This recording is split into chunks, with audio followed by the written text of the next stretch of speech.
মাত্র $5 খরচ করে আমরা চলে এসেছি একদম রঙে মোড়ানো স্বপ্নের মতো সুন্দর একটা জায়গায়। আজকের সফরটা ছিল একদম ফেয়ারি টেলের মতন।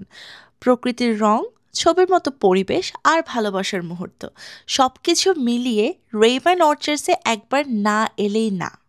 পার্ক থেকে মাত্র 40 মিনিটের ড্রাইভ, আর আপনি যেন এক লাফে শহরের কোলাহল থেকে প্রকৃতি কোলে চলে এসেছেন। সত্যি বলতে ঢুকেই মনটা ফুরফুরা হয়ে যায়। আসলে রেইবান অর্চার্ডস একটা ফলের বাগান না, এটা একটা অনুভূতি, এটা একটা শান্তির জায়গা।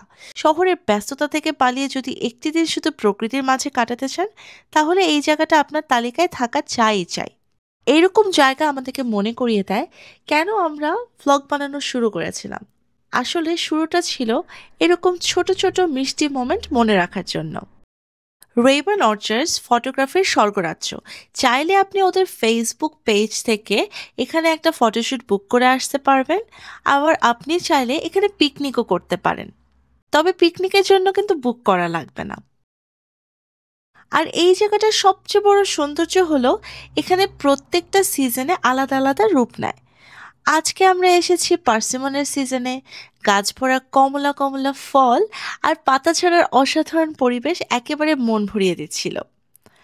আরেকটা ভালো লাগার বিষয় হলো এখানে স্টাফরা খুবই ফ্রেন্ডলি।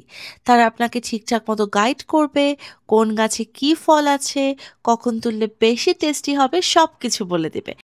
আবার এটাও বলে দিবে বাগানের কোন জায়গাটাতে এক্স্যাক্টলি রেড কালারের বা অরেঞ্জ কালারের পাতা দেখতে পারবেন। ঠিকঠাক মতো গাইড করে ওই জায়গাটায় পৌঁছে দেওয়া কিন্তু তাদের দায়িত্ব। আর এই যে পার্সিমন গাছগুলো, এগুলো এপ্রিলের শেষ থেকে জুনের মাঝামাঝি পর্যন্ত এরকম রং বদলায়। এই দেখুন, একের পর এক গাছে ঝুলছে টকটকে কমলা রঙের পার্সিমন। কেউ কেউ বলে ফলের রাজকুমারী, আবার কেউ বলে শরতের রত্ন। এই গাছগুলোর নিচ দিয়ে হাঁটার সময় যেন মনে হচ্ছিল কোনো এক কল্পনার জগতে চলে এসেছি। এক একটা গাছে যেন আগুন জ্বলছে। তবে একটু কি জাপানের মতন লাগে না? আপনারা যারা ওয়েস্টার্ন অস্ট্রেলিয়ায় থাকেন বা এখানে ঘুরতে এসেছেন, তাদের জন্য রেইবান অর্চার্ডস একদম মাস্ট ভিজিট একটা স্পট।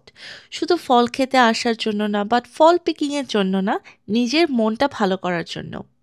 আসলে রেইবান অর্চার্ডস একটা ফলের বাগান না, এটা একটা শান্তির জায়গা। দিন শেষে একটা কথাই বলতে পারি, শহরের ব্যস্ততা থেকে যদি একটি দিন শুধু প্রকৃতির মাঝে কাটাতে চান, তাহলে এই জায়গাটা আপনার তালিকায় থাকা চাই।